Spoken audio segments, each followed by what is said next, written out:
Hi folks, you're with Tacitus today at your Pushback channel, and thank you for joining this audio live stream.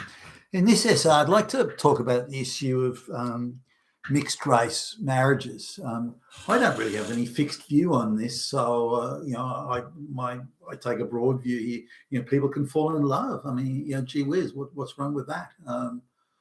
But I've seen a number of pieces around or articles around and some claims being made online, even by people that I would consider centre-right, that if you have any issue with, question, doubt, mixed marriages, then mixed race marriages, then you're a damn fascist, Nazi, xenophobe, quite possibly Hitler, which seems a crazy assertion to make. Now, I've spoken before about the Western governments are heavily promoting this idea of mixed race relationships. You can't see an advert on television now that doesn't show a mixed race relationship, even gay, lesbian, or trans or something. That everything, it's all mixed race, which is a bit of a stretch, really, because it doesn't represent any known reality. Maybe it represents what the globalists want, but hasn't yet occurred and may never occur. Indians, for example, don't want to have mixed race relationships with any other race, whether it be white folks or whatever.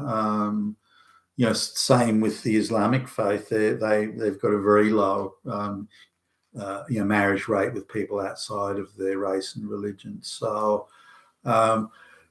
black people are probably keen enough to marry white people, but only for the benefits they can extract. Filipinos are pretty open, it seems, to mixed race marriages. The Chinese diaspora, the girls are quite happy to date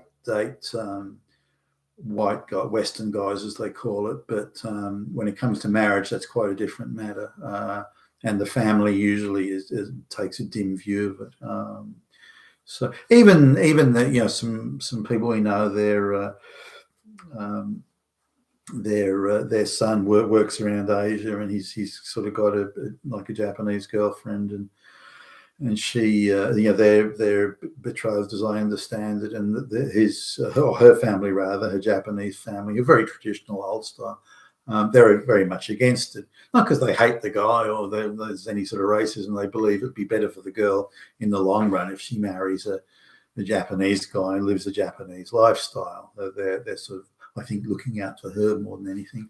But when I go to the most the least white area of Australia, or least white area of Sydney anyway, which as far as I'm aware is the least white area of Australia.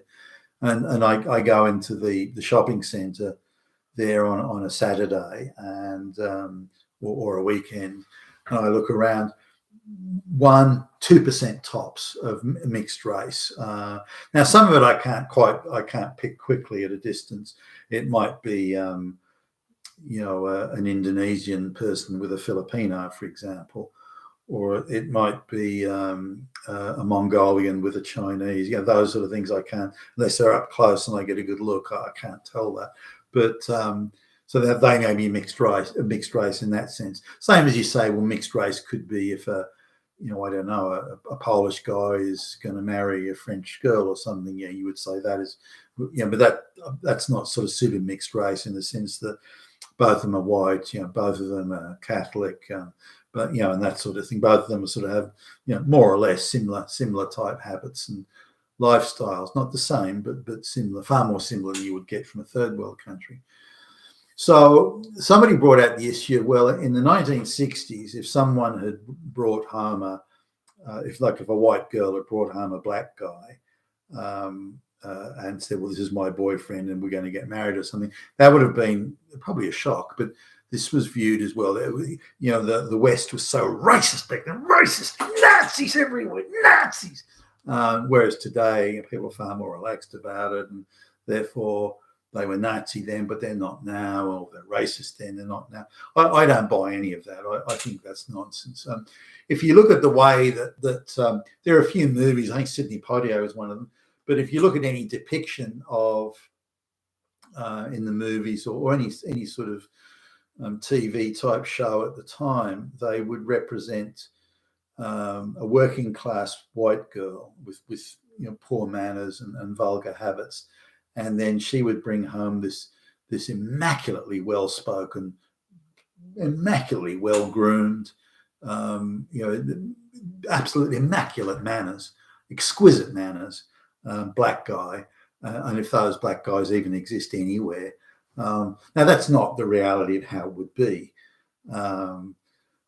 She would be bringing home some West Indian guy who lived in third world poverty, who had probably had quite a few criminal convictions, lived a very Caribbean lifestyle with habits and behaviours that were very inconsistent with any known British behaviour. So there would have been a huge difference, and a big difference in life expectations in such a relationship. And the parents would quite reasonably say, hey, do you want to think about this? Do you want to take a bit more time? We don't think this is going to be good for you, and so on. So that's not racism at all.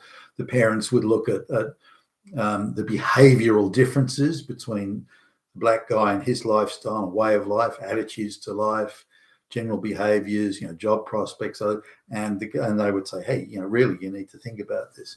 So it's a behavioural thing, not a racial thing. Still is today. Now, I'll just use a couple of examples here. There's two families that we know where their relatives have married or married black girls have married black guys. So, and I'll just talk a little bit about how that unfolded. And there's nothing to do with racism or anything.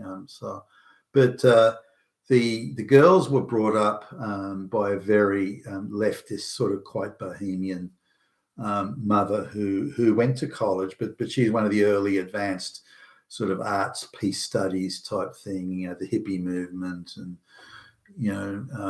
tune in, zone out and, all that sort of crap. So the mother was very much into that and got married and had, I think it was 3 daughters and a son. Now, 2 of the daughters decided that they took mum's guidance to the nth degree, and they decided that they were going to be, full-on globalist, leftist hippies, and they would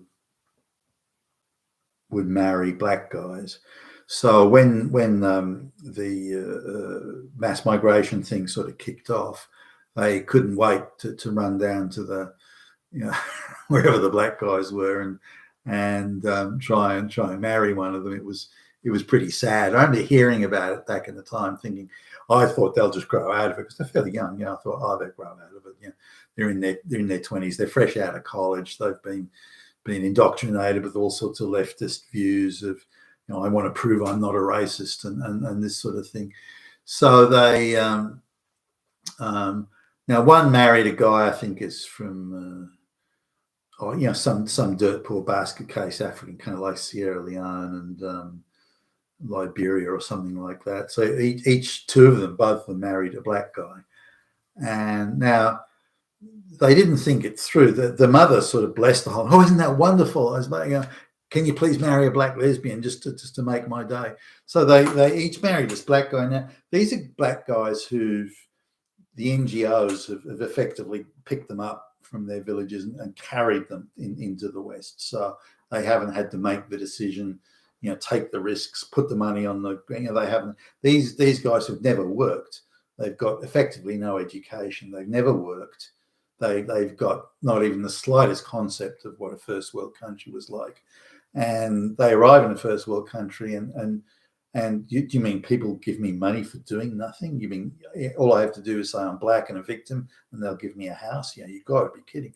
And so, and they think, well, you must be silly, you must be weak, because you got so much, you're sharing it with us. That's why you're giving it.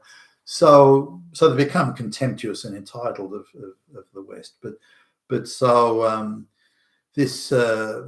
both these girls, they married a black guy each. Now again, they did so for a virtue signaling purpose, and I kind of get that, but with the full blessing and support of the mother.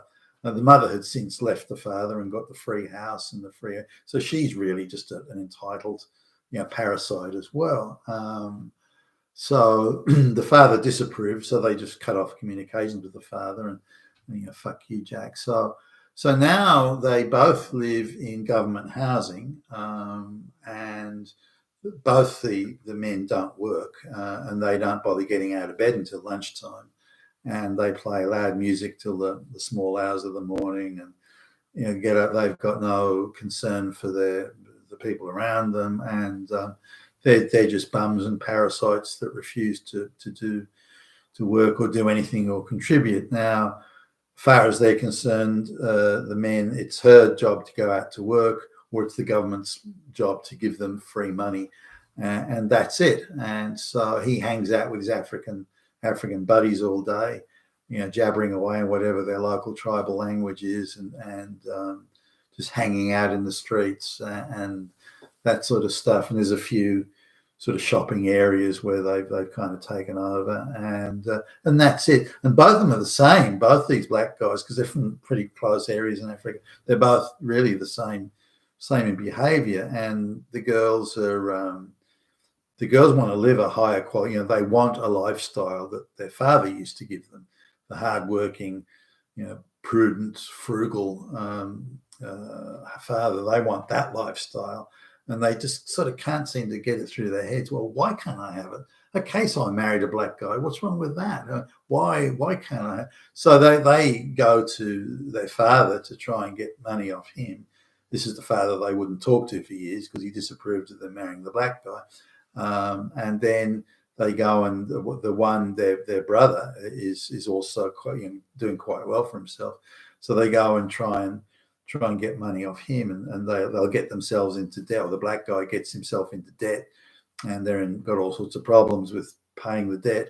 And so they'll go to the relatives and say, "Can you give us money to pay off the debt?" I mean, it's insane, but that's not the same as every example. Not every relationship but those are two girls that they came from a virtue signaling leftist globalist mass migration's wonderful. Oh, they came from that sort of family or that sort of mother, not so much the father.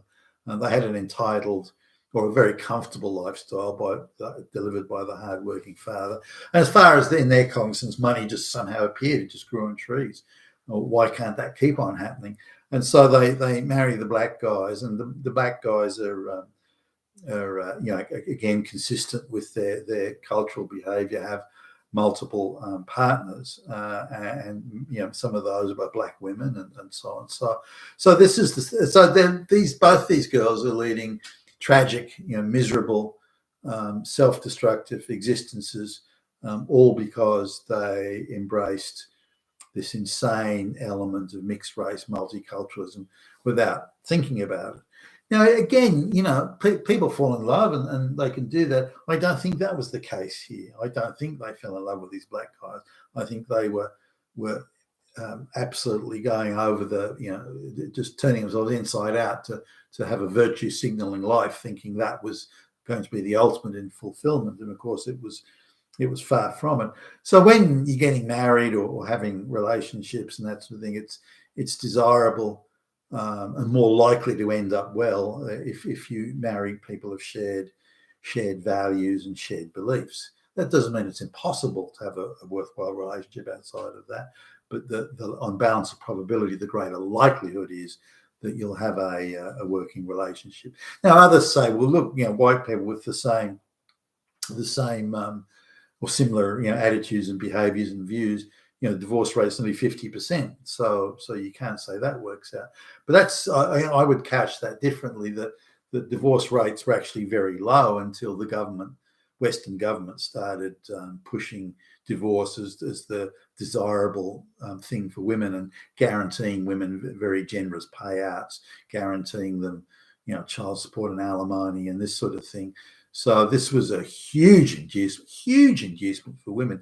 Women used to initiate a tiny proportion of divorces, but as soon as the government said, "Hey, you can get a free house and free this and free that," then something like 80% of all divorces are initiated by women, 15% mutual, and 5% by men. And if you look at the men, certainly that I know that have initiated divorce, then the situation has been diabolically bad. Unlike women who initiate divorce Oh, I feel bored. Oh, yeah, maybe something better out there. I feel that I'm not appreciated as much as I should be, and that sort of princess type behaviour.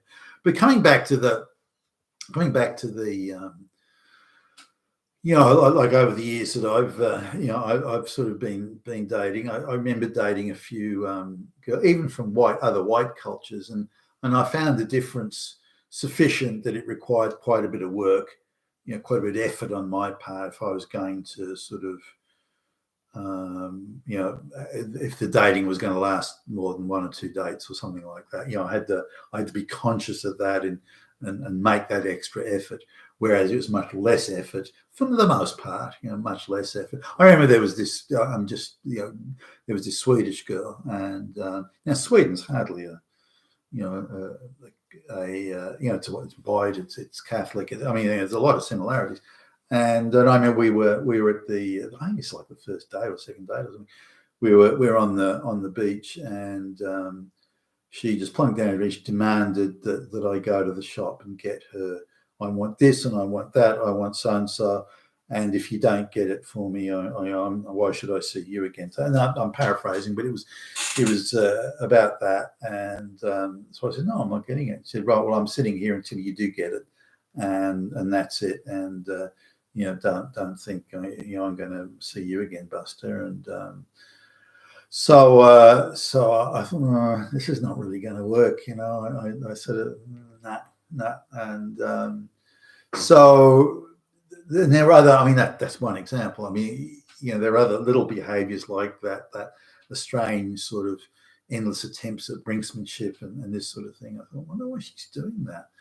And then a few years later, I was dating another Swedish girl. I got the same sort of thing. I thought it must be just the way they behave. I don't like it, but so you get these national behaviours and regional behaviours, cultural behaviours.